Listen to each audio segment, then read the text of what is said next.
Communications and Programs Manager here at the Northern California World Trade Center in Sacramento, California.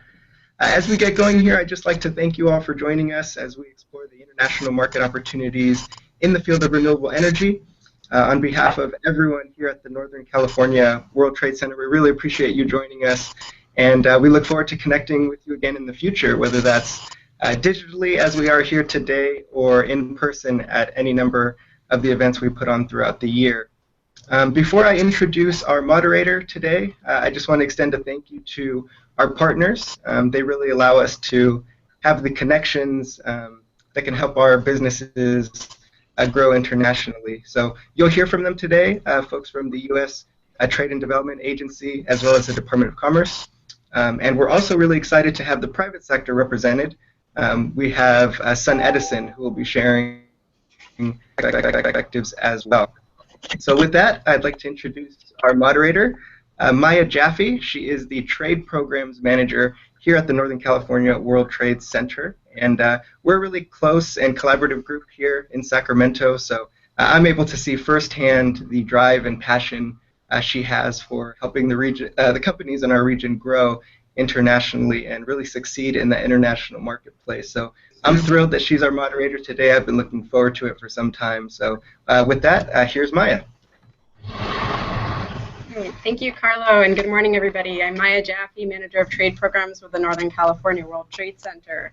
The NorCal WTC is headquartered in Sacramento, California, and we work with companies from all over Northern California to help them grow internationally. As Carlo mentioned, we do have many partners. We work with the public and private sector. We've got federal partners, and we work with many different organizations at the state and local level as well to make sure that we're providing the services our exporters need and the connections that they need to really grow successfully. Really pleased to be partnering with the USTDA and the Department of Commerce and International Trade Administration here today on this Google Hangout, and we look forward to having many more opportunities to share with you export growth opportunities in the smart infrastructure arena. So without further ado, I'd like to introduce our first speaker. This is Michael Dorenzo. He's the Country Manager for Southern Africa at the U.S. Trade and Development Agency. The USTDA helps companies create U.S. jobs through the export of U.S. goods and services for priority development projects in emerging markets. The NorCal WTC is one of the USTDA's Making Global Local partners, through which we're connecting our local businesses with the agency's export opportunities in those emerging economies. Michael's responsible for business development, project preparation and evaluation, and supervision of the USTDA's activities in Southern Africa. Prior to joining the Sub-Saharan Africa team, Michael was a project analyst in the Europe and Eurasia region at the USTDA. So Michael is here with us today to speak about the USTDA's role in helping our companies export to emerging markets and really what that process looks like on the ground. So without further ado, Michael, take it away. Thank you, Maya. I'd also like to thank the Northern California World Trade Center for hosting today's webinar, as well as my fellow panelists and all of the participants for joining us here today. As Maya mentioned, my name is Michael Dorenzo, and I cover Southern Africa for the U.S. Trade and Development Agency. I'm also USTDA's only representative that's based on the West Coast. I'm based in Los Angeles, and so I also serve as a resource for local companies who are interested in learning more about USTDA's programs. USTDA is an independent federal government agency that links U.S. businesses to global infrastructure opportunities. These linkages drive exports of U.S. goods and services in emerging markets and help markets to develop critical infrastructure that they need to grow their economies. Before I describe how the agency supports U.S. firms in more detail, however, I'd like to go over a couple of things to please keep in mind.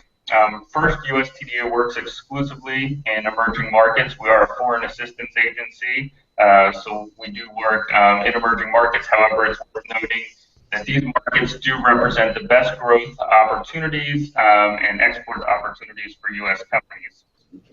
Second, USTDA focuses exclusively on infrastructure projects and in particular prioritizes investments in telecommunication, transportation, and relevant to today's webinar, clean energy infrastructure.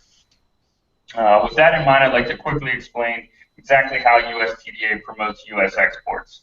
First, USTDA provides U.S. manufacturers and service providers with direct access to foreign buyers through our reverse trade missions. These reverse trade missions bring key foreign delegates, decision makers, government officials, and other project stakeholders to the United States to meet with U.S. companies and to see their technologies and services in action.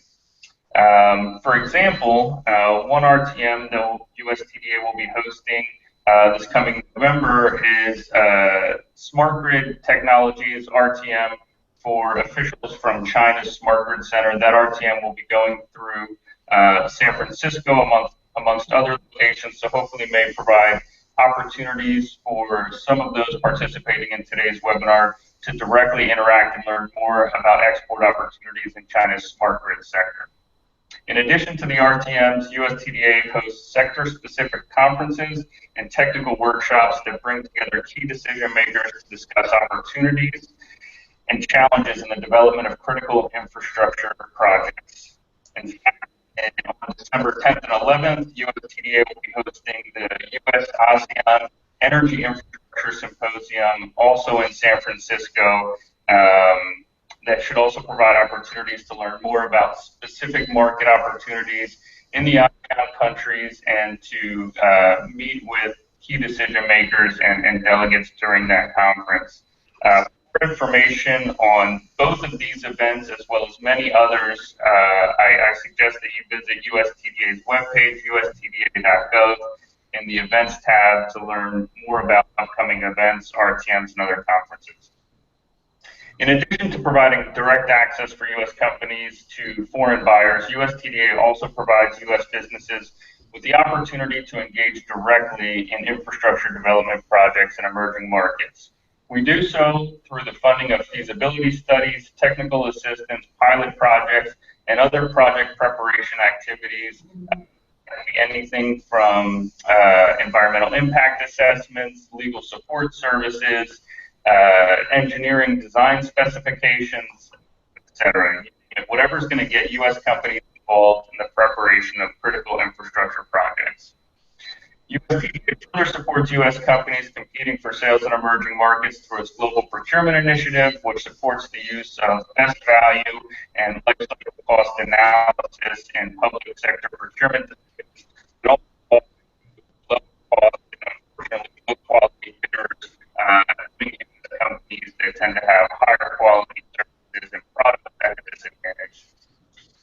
We also provide a wide range of market intelligence for U.S. firms through and library resources and trade leads.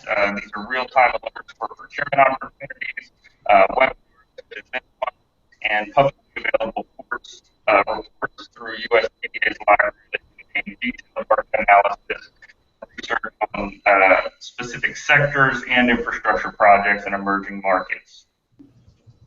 Evaluating proposals for USTDA funding, USTDA uses three basic criteria.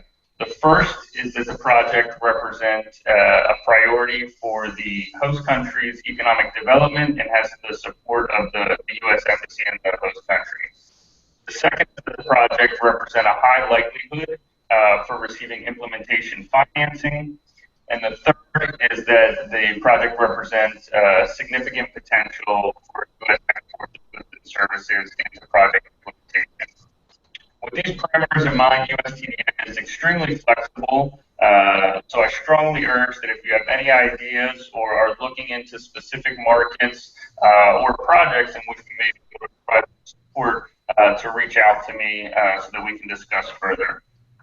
Before I conclude, I'd like to quickly shift my comments back to the focus of the webinar, which are opportunities in renewable energy sector and emerging markets.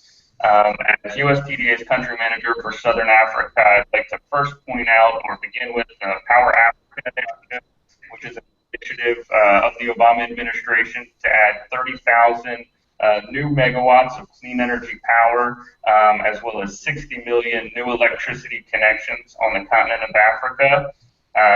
This is moving a lot of projects forward in Africa and creating a lot of opportunities for U.S. companies in the renewable energy sector. Just as an example for USTDA, between 2012 and 2013, USTDA doubled investment clean energy in Africa. And then between 2013 and 2014, we doubled those investments again. And we are poised to continue this growth this year with new transfers of funds that will allow us to invest even more heavily in Africa's renewable energy sector. So if you're interested in Africa, I highly suggest that you reach out to me so we can talk about how USDA might be able to for your company. There's also opportunities around the world in Central America. USTDA is ramping up investments and will continue to invest heavily in clean energy projects throughout leading emerging markets, whether that be solar projects in India, wind projects in Mexico, biomass in Brazil, smart grid in China. USTDA is there. We're there to support your company. I'm guessing my time is running up, but I also want to strongly urge to visit our website, to look at our bi-weekly e-newsletter and register for that, which is trade post with USDA via Facebook and Twitter, so that you can have information about events, contract opportunities, overseas procurements, and more. Thank you very much. Wonderful. Thank you so much, Michael. And we'll have an opportunity for Q&A at the end of this presentation, so feel free to post your questions as we're moving along through these introductions here, and we'll get to your questions at the end. And I apologize for the poor sound quality there. It looks like we're having a little bit of technical difficulties, but hopefully all of you can hear the content, even if it's got a little bit of a buzz attached to it. So next, I'd like to introduce Drew Bennett. He's the Senior Trade Specialist and Renewable Energy Industry Analyst with the International Trade Administration, or ITA, a bureau of the U.S. Department of Commerce. The ITA is the U.S. government's lead agency for trade promotion and trade policy to drive the expansion of U.S. exports. Drew works in the Office of Energy and Environment Industries, OEEI, to further the ITA's mission of strengthening the competitiveness of U.S. industries through the promotion of renewable energy and investment, and ensuring fair trade and market access for U.S. renewable energy companies around the world. NorCal WTC partners closely with the Department of Commerce and the ITA to ensure that our businesses have those resources they need. We're very happy to have Drew here with us today.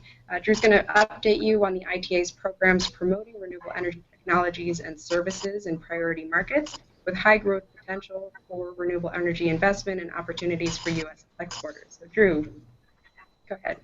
Thanks. Thank you, Maya, and all. Thank you, Michael, and the rest of your colleagues at USTDA for your leadership in putting together these Hangouts. I think folks may be aware this is the second one they've done, both touching on clean energy, energy efficiency. The first one on smart grid, this one on renewable energy. I think just goes to show the interest in markets that USTDA works in, which are, for the most part, emerging, developing economies. And as was kind of covered in the introduction, a lot of the work that my office does, the Department of Commerce, is in the strategic planning and research and analysis on global energy markets. And that's for products both aimed at the U.S. government to help us better allocate resources when it comes to trade promotion and connecting U.S. companies to foreign buyers, as well as information analysis for the U.S. companies themselves that we hope can support their efforts to reach the markets with the highest growth potential. And in that effort, one of our flagship products is our top market study. And you can find about 20 of them, in fact, across a number of industries at trade.gov/top markets. And you'll see there's one on renewable energy there, which I want to kind of focus on a little bit for this talk.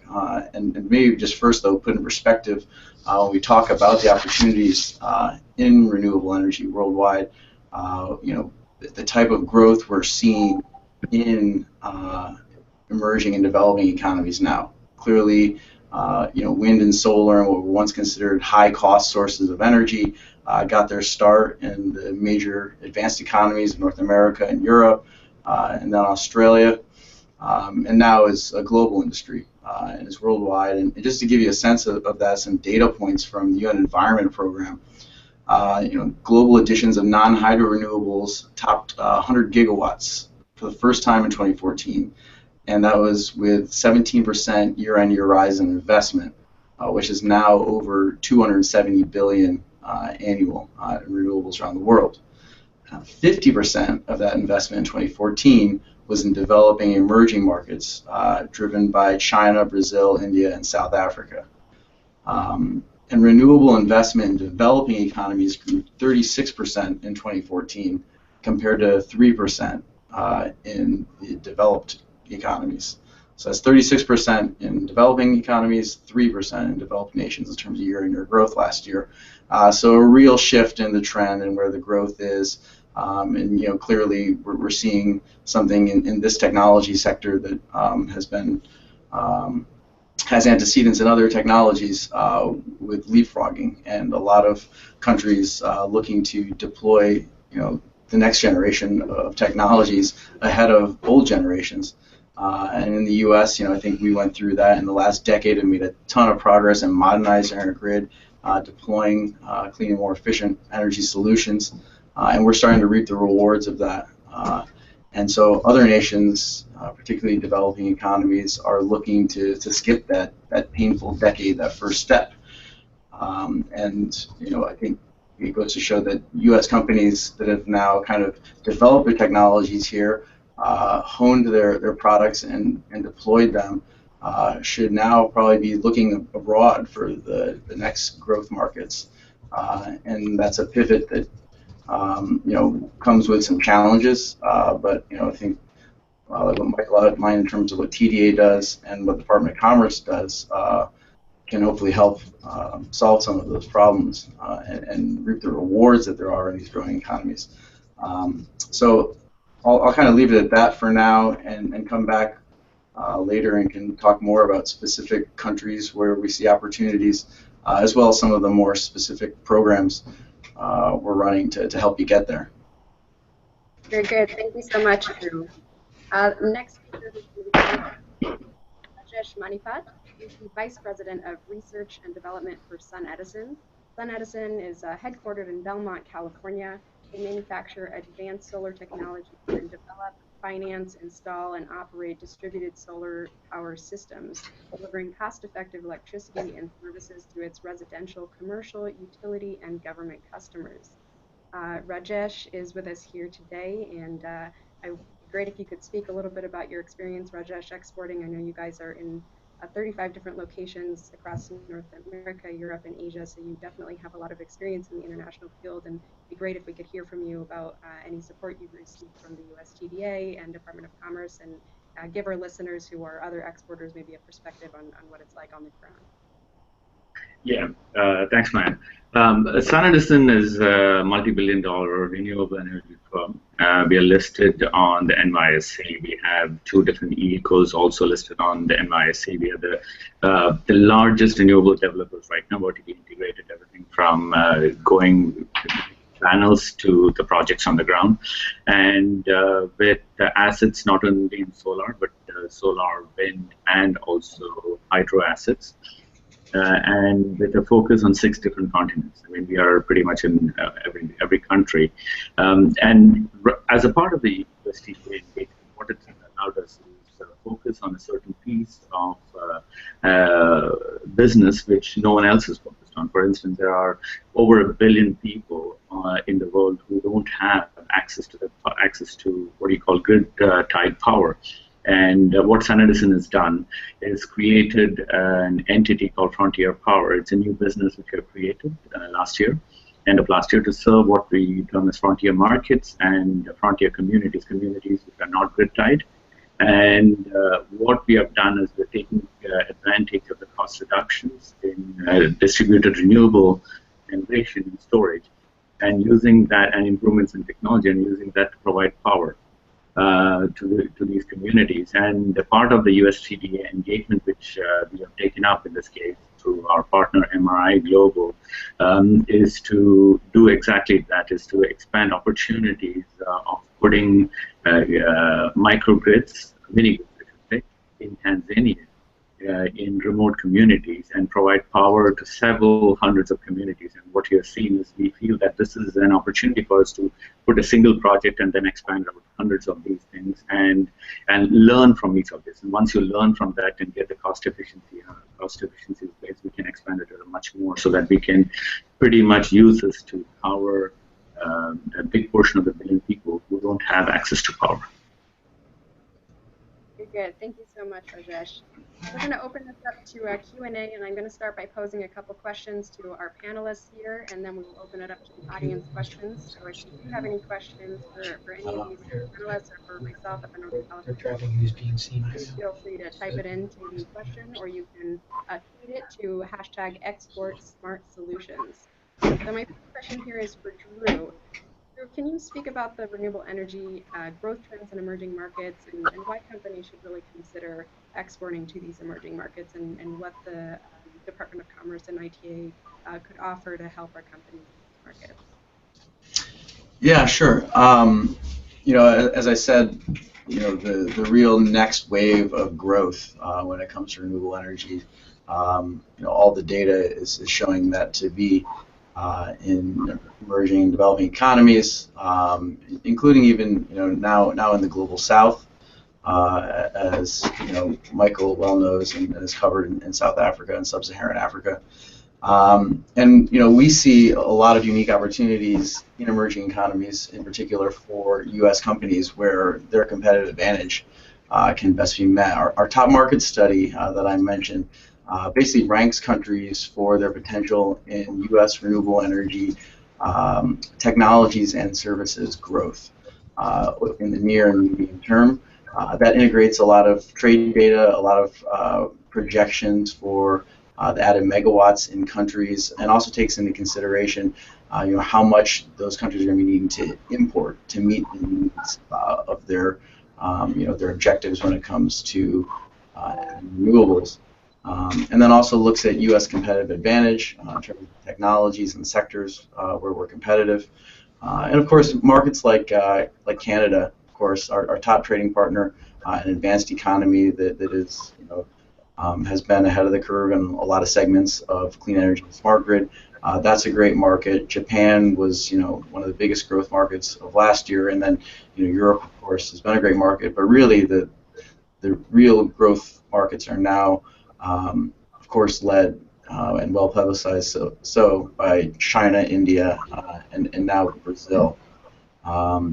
In the top markets rankings we did, though we also see some unique opportunities for U.S. companies and other emerging economies, particularly Latin American countries, Mexico, Chile, rank very highly there.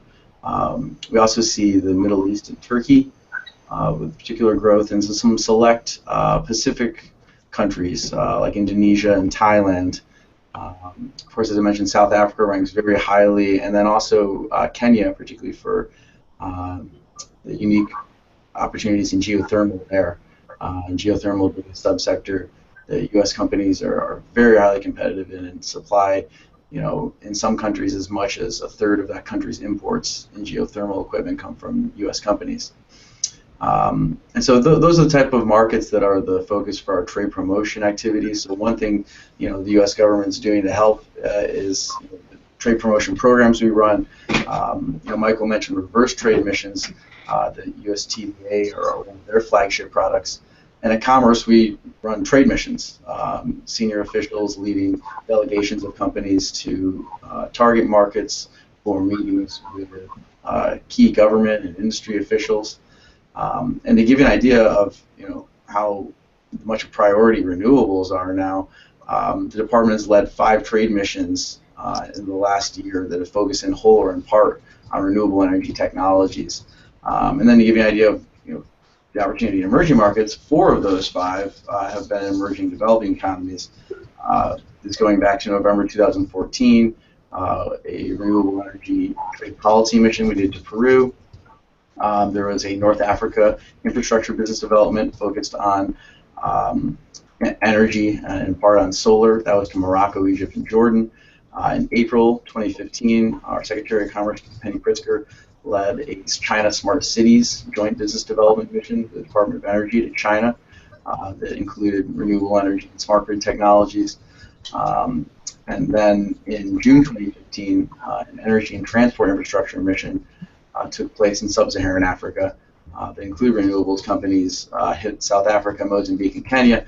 And upcoming, the next Smart Cities Business Development mission will be to India, led by our Deputy Secretary Bruce Andrews. That's scheduled for February 2016. So a massive focus on these cleaner and renewable and energy efficient technologies, and a massive focus on emerging markets. Thank you, Drew. And where would our listeners go if they wanted to find a full list of those upcoming opportunities, for example, those trade missions? Let's see. You can start with trade.gov, and there should be information. If not, the export.gov/REEE, so REEE, and that'll have a link in particular to information on the India Smart Cities Business Development Mission. And of course, we can all be available by email and can provide you with a tailored list of information. Great, thank you. And I'll be sending out the list, or Carlo Amatuna with our team will be sending out the list following this Hangout with contact information for all of our speakers today. So thank you, Drew. Now, next question is for Michael. Michael, your comments focused on how the U.S. TDA's programs link U.S. companies to global infrastructure opportunities, but you only touched on a few specific opportunities. Could you give us a little more insight on where you see the best opportunities for U.S. exporters to find those renewable energy equipment and service export opportunities? Sure, absolutely. Thank you for your question. And I think a lot of the best opportunities for U.S. companies really comes down to the company itself, the service or product offering that it has, and where that fits your specific market knowledge, the suitability for the market, etc. So obviously can't get into that, but we'll be happy to discuss with individual companies offline where there might be particular opportunities. That being said, I'd like to focus where I think some of the very best opportunities are for the companies in the region that I know best as well, with Africa. Africa does represent the strongest, second strongest current opportunity, and a lot of that is focused in the sector. In South Africa alone. Hey, Michael, I think you're cutting out just a little bit there. I'm not sure if it's your connection, but we're losing all this great meat. I know you're sharing some really good information there. Is it possible maybe to move the computer away from you just a little bit, and that might see if that shifts the sound quality? Thank you. Go ahead. Does that help at all? Yes, that's great. If you could just recap the last sentence or two. Sure. So basically, I want to focus on opportunities in Sub-Saharan Africa as one of the growing regions, particularly in the energy sector.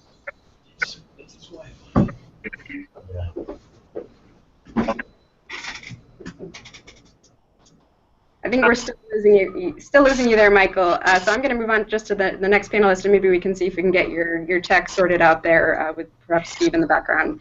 So Rajesh, moving on to you. Thanks a lot, Michael. We'll get back to you on that question. Rajesh, if you could give us a little bit more insight from an exporter's perspective, could you share maybe one of the biggest challenges you've had in exporting your solar and wind technology to emerging markets, and maybe what some of your strategies were for navigating that challenge?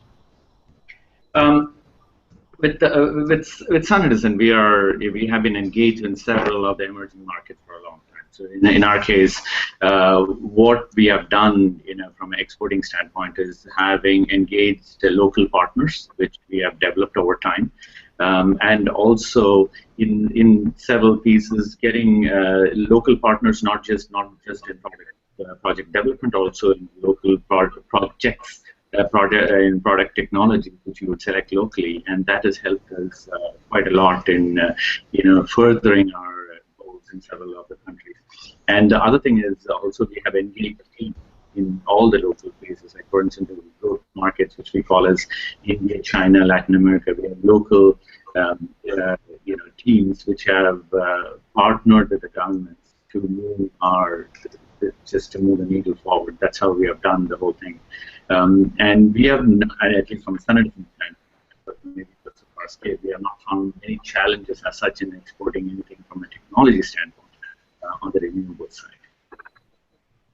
Very good, thank you. So it sounds like a key strategy there is to have local partners, and that's where working with the USTDA and the Department of Commerce and the ITA can really come in handy, because they have those local on-the-ground partners, and they can help you find those opportunities and make sure you're vetting your distributors or your other partners on the ground and to ensure that they're a good fit for you. So we're going to open it up to the Q&A here. We've got a couple questions coming in from the chat box. So this first question here is from Kat Mandler, and this is for Michael or maybe others on the panel. Can renewable energy developers bring projects to the USTDA for grants?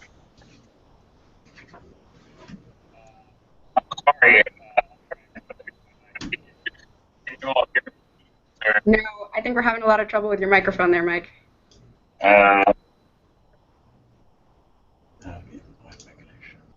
Or do you have somebody on your side from the USTDA who could answer that question? Steve, you want to fill in there? Yeah. Can you repeat the question? Yeah. Yeah, the question is from Kat Mandler, and that's, can renewable energy developers bring projects to the USTDA for grants? Hi, folks. I'm Steve Lewis. I'm a USTDA Public Affairs Specialist. Certainly, if people do have project proposals or grant ideas and want to come speak to us, one of the best ways to do that is to literally visit our website at ustda.gov. There is information on the website where essentially a visitor can go and click and actually propose a project. So if there's a tab that says business opportunities, you can find it under there and a couple other various places. So that'd be the first place to go, is our website, and propose a project that way. But certainly, we have an open door, so folks can call us. You can call us on a telephone number there, and it's 703-875-4357. We're based in Arlington, Virginia. I mean, you can always stop by and visit us as well. So a couple different options, but I would say the best thing to do is start at our website. The other thing, too, is to basically just get some constant awareness on the types of projects that we're funding and the type of grants that we're actually providing to grantees, where U.S. companies can get involved on things like feasibility studies and technical assistance. So in that case, by subscribing to our updates, which again can be accessed through our main website, ustda.gov, when we send updates, we send press releases out to everyone who subscribes to us, and some of those press releases literally have information at the very end that's like, hey, U.S. company, if you want to participate in this grant or want to compete on the bidding process to be a technical assistant for a grantee for a project per se, those press releases actually provide some really good information how to get involved. So those are a few different options to propose grants or to actually stay involved in USTDA projects. So Maya, I think that should help you with that answer. Absolutely. Thanks a lot, Steve. And related, we've got another question on what is the financial viability of these renewable energy projects, and where is the funding actually coming from? And that might be a good one for Drew, and Steve, if you want to jump back in there, it might be a good one for you too.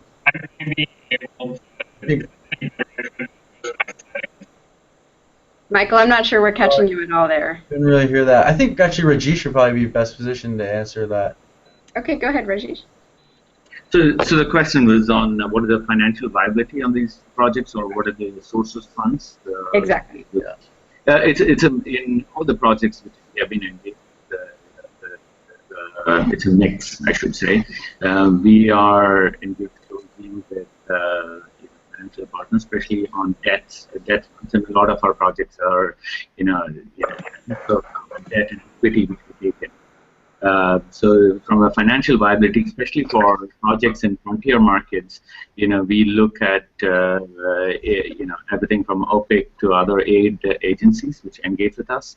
And in some of the cases, there are foundations which want to work with us to provide power, for instance, for frontier markets, like for Rockefeller Foundation, which we are closely engaged with also. So it's I should say it's a mix of different funds which we use. I mean, the large utility scale projects, you have several large banks and other financial institutions working on these things. The smaller ones, it's primarily, especially for frontier markets, it is, I should say, a mix of foundations and government agencies which work with us.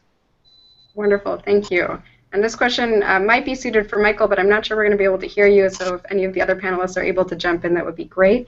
This question is, in sub-Saharan markets, what are the general requirements for local content or partnership? Any thoughts on that from our panelists? Yeah, I'll try. Can you hear me or no? Go ahead. Okay, I'll try. Let me know if it's cutting out. But up until then, and I think that Andrew or Drew can address this as well. But those requirements are different in each market. So, for example, in South Africa, they have local requirements that are different from Kenya or Nigeria. It also depends on whether you're working for public procurement or a private procurement, and it differs from sector to sector, whether you're to sell locomotives versus working in the renewable energy sector, and even between CSP technologies and energy storage technologies. So those are individual requirements that each country has. It's a little bit difficult to give specifics, but they're very different. There are other requirements as well, but for service officers, for example, in South Africa, there are back ownership requirements for the local public project. These regulations and requirements for each market that you're trying to operate in. Okay, wonderful. Thank you, Michael, and I hope that answered your question out there. We've got another one that just came in here. In which countries do you see reasonably good regulation frameworks? I can probably take that on some degree. Yeah, and that's definitely a component in terms of what we're looking at, and first of all, where there's not, where we work through a lot of bilateral and multilateral fora with countries, including developing countries, because there is a wide understanding that you have to have the policy environment right. There's also some technical hurdles for a lot of countries to get the regulatory frameworks right. And that's something that we hope we, the U.S. government, can help play a role in sharing lessons with countries and sharing technical assistance in those regards. As was noted, a lot of Latin America is proving very facilitative for development, particularly Spanish-speaking Latin America. Brazil has been facilitative of a lot of renewable energy development, but it's taken a little bit of time and fits and starts. And there are some issues in terms of U.S. companies' ability to flourish in that market. We're seeing a lot of progress in Asia and sub-Saharan Africa towards the type of policies that facilitate renewable energy development.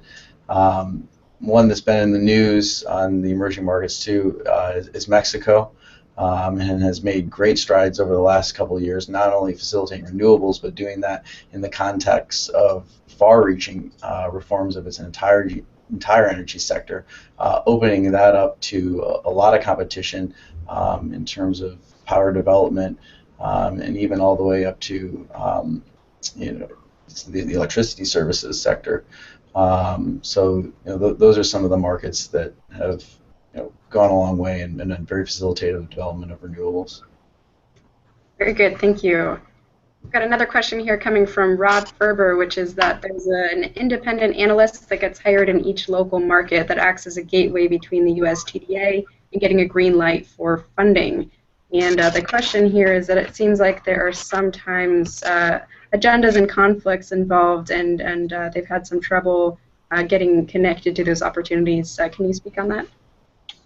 Sure, and maybe I'll pass this one to Steve. It's a little bit more complicated of a question, or my advantage that my sound goes in and out on this one. Those independent technical evaluators are not supposed to serve as a key way or an obstacle. I can understand how it may be viewed that way. But at USDA,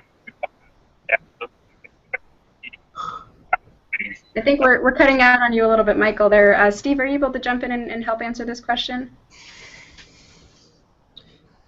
Sure. Can you ask it one more time for me, please? Yeah, so the question here is that it seems like there are sometimes obstacles between independent analysts that get hired in local markets that are serving as seemingly gateways between the US TVA and getting a green light for funding. And so the question from Rob there is if they've had some trouble getting connected there, and if you could offer some insight on that. Sure. I mean, I think one of the best things to do is that, and again, I'm on the public affairs staff, so I'll do my best to answer this, but really, if my answer doesn't really serve you too well, then I highly suggest giving us a call and talking to the region that you're working with to get some more one-on-one feedback over the phone, a better connection per se. But I think really the most important thing, what it comes down to, is just when you have difficulties, and especially when you're in communication with the folks, to just stay in contact with the staff on the federal government side, on the U.S. government side. I think that working with the regions that tie with the particular projects, the best plan of action. So if you do have difficulties, the best thing to do is to call back over to the agency and ask to speak to someone who can talk to you over the phone to help alleviate some of the problems that you might be facing. I think that's the best plan of action. And I'd add that the Department of Commerce, through the Commercial Service, has commercial representatives in about 100 U.S. cities, 80 countries, sometimes multiple consulates in a country.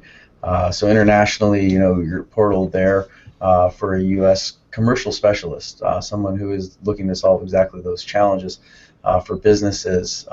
They're present in most embassies around the world, and probably within 100 miles of where you are, if not right next door to where you are in the United States.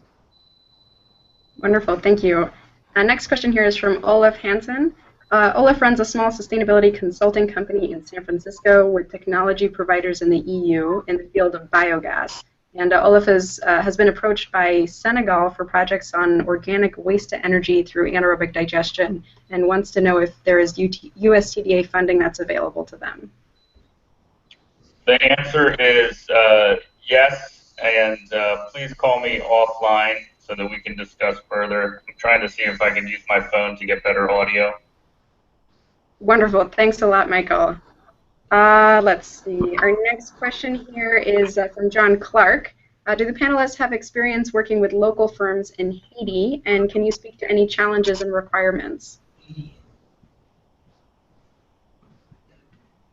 I really do not. Not a market we've helped a lot of U.S. companies in. I know that my colleagues at USAID, as well as in the Department of Energy, have done a lot of work with smaller companies and projects and development-oriented projects there.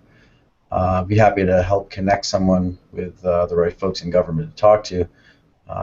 Rajesh, I'm not sure if Sun Edison has any projects there. No, Sun Edison does not have any commercial projects. Okay, great. And a reminder that we still have just about 10 more minutes here, so if you want to throw any more questions into the chat box there, feel free to. In the meantime, Drew, could you mentioned the trade mission to India that's coming up in February 2016. Could you speak a little bit more about that and why a company might want to get involved and what they're going to gain from participating in that trade mission? Sure. As both panelists and folks in the audience may be aware, India has committed a lot of funds at both the federal and local levels to developing about 100 smart cities, and that is something that also fits into the government's wider plan for first of all electrifying more people, connecting to the electric grid, improving the sustainability of the massive urbanization that's happening in that country. And then also to take advantage of a lot of cities that are growing from a very nascent stage to be able to do what I think a lot of other countries around the world want to do with their cities, is kind of be able to start from the beginning, but understand all the technologies that cross over at the nodes of infrastructure to exploit a lot of advances in technologies. And I think India is really going full bore with that, and a lot of those companies, whether it be in the ICT space, the clean energy space, the smart grid space, energy efficiency, we see a lot of U.S. companies have made those advancements that India is looking for. TDA is also very active, working directly with, I believe, 3 partner cities in India on smart grid projects that they're already kind of in lockstep with them on. There will be other cities involved as well. The trade mission itself is going to New Delhi, Mumbai, I believe one other city. But the point of the trade mission is to, first of all, bring together all the stakeholders to a few cities and try to get those who are involved in the local projects, the potential business partners there for business-to-business meetings for companies that are part of the delegation, and then also a number of government meetings and roundtables between business and government, whereby companies can kind of get a better understanding of the approach and strategy and specific opportunities in Indian cities, and how that's being driven both at the federal as well as the provincial levels. Wonderful, thank you. We had a logistics question just come through here from Olaf, and that's, is the Northern California World Trade Center going to send out contact information of all the presenters to the participants? And the answer is yes, absolutely. We will be sending that contact information out.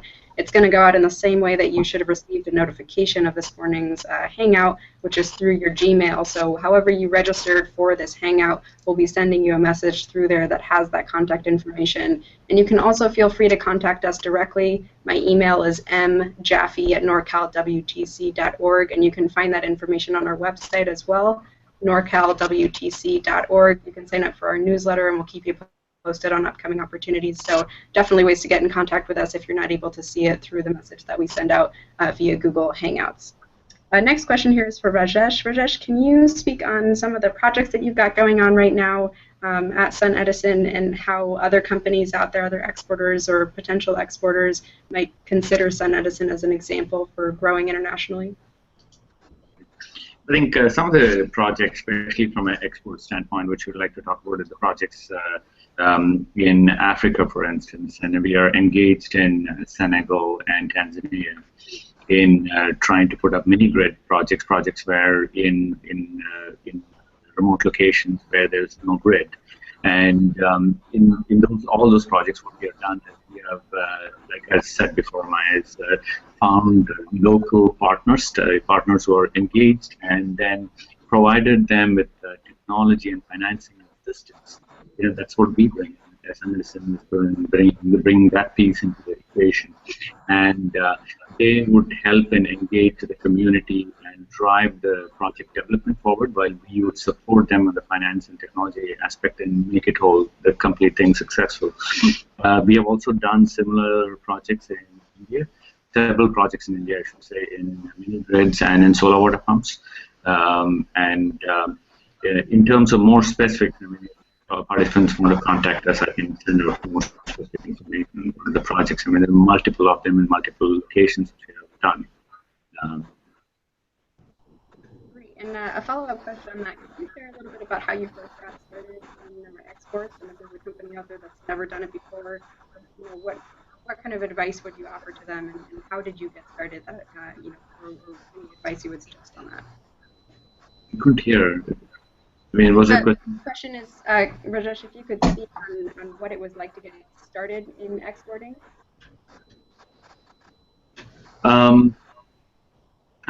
Difficult question on that one in terms of specific as to how it started in the exporting part of it as such. Because, from a SunEdison standpoint, like I said, we engage in the development of this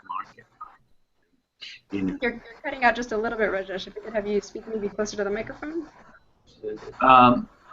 So what I was trying to say is SunEdison has already been engaged with all the different countries.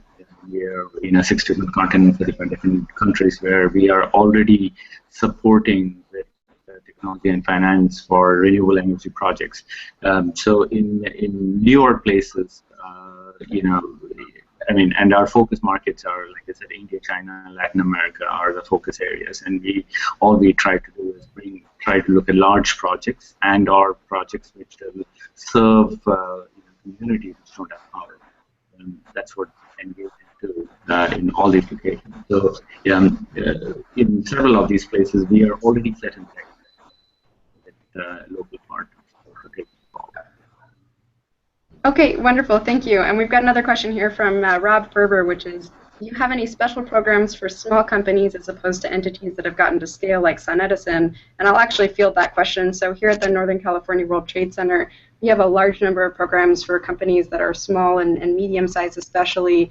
In particular, we have an exporter roundtable series, so we offer a really intimate forum for our exporters to get together and talk about some of the key challenges and opportunities related to the field. So we've got one coming up this Friday. It's on IC DISC and other tax incentives for exporters. And the idea is just that we get exporters around the table and you get to talk to each other. And we also invite on occasion some ready-to-export companies so they can start to learn the field. And there's a presentation, about 15 minutes from an expert, and then we just have a discussion on it. And it's a really great opportunity for our companies to find connections with others who are doing the same things, and it's across industries, so it's a really nice balance. You're not feeling pressured because of sharing industry secrets, but really you've got people all across different industries that you can share insight with. And we've got another one coming up in December. We offer them every other month. It's the second Friday of the month, and it's only open to exporters. So if you're interested in that, you can contact me. You can also find more information about that on our website, and we'd be happy to help you with that there. And I don't know if Drew or the USTDA would like to speak on any of the other opportunities that you've got for smaller companies as opposed to the larger ones. Yeah, well, I mean, I'd say the Department of Commerce, it's actually part of our mission to focus on small and medium companies who traditionally, when it comes to international markets, are going to need more help than the large companies, and that's what we seek to do every day. We work very closely with the Small Business Administration and other partners to ensure we're doing that, and particularly in the area of renewable energy. It's probably well known, particularly in the services for wind and solar. There's been a lot of advancements in this country, and it's been led by small and medium enterprises. And we're actively trying to help them get to markets. One program we run that can be of great utility to small and mediums is our International Buyer Program, where we're looking to bring buyers to you, to the major trade shows that are happening in the clean energy efficiency sector in the U.S. So PowerGen in Las Vegas, I believe first week of December, Distributech in February, and the next Solar Power International will all be part of this program, where we'll be recruiting foreign buyers as well as foreign government delegations from around the world in some of these targeted markets, many of which have been covered today.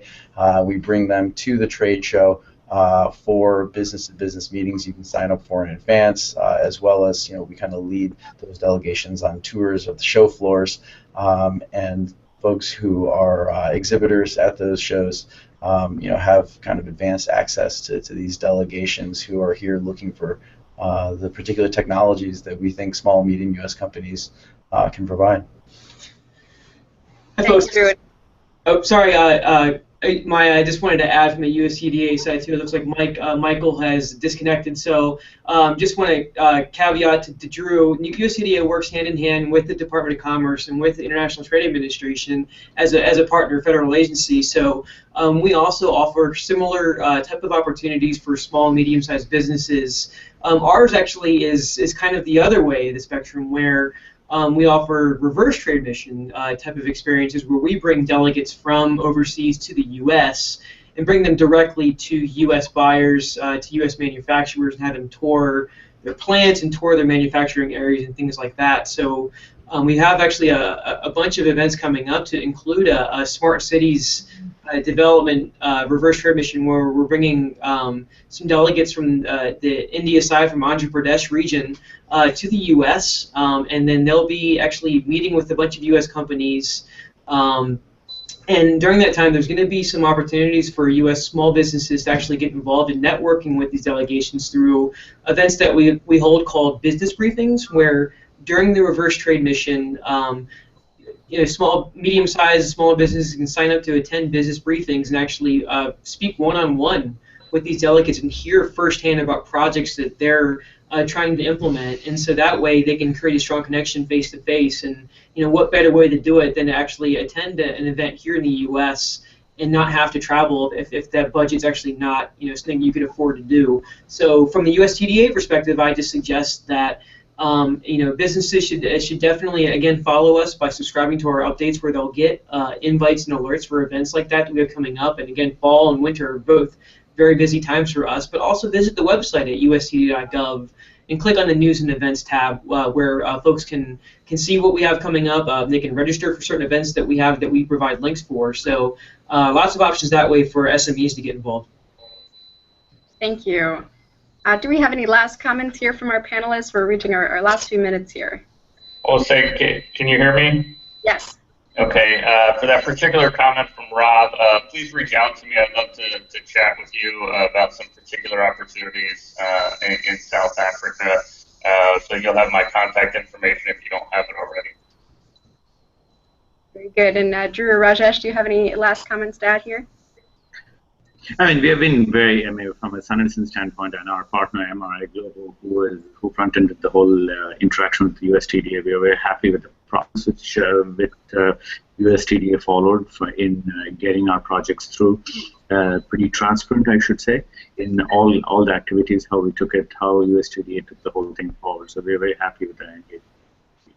I just want to thank everyone for participating, and yeah, please feel free to reach out to find out about programs you mentioned, as well as a lot of other programs we have focused on renewable energy markets, either bringing you there or bringing the buyers here.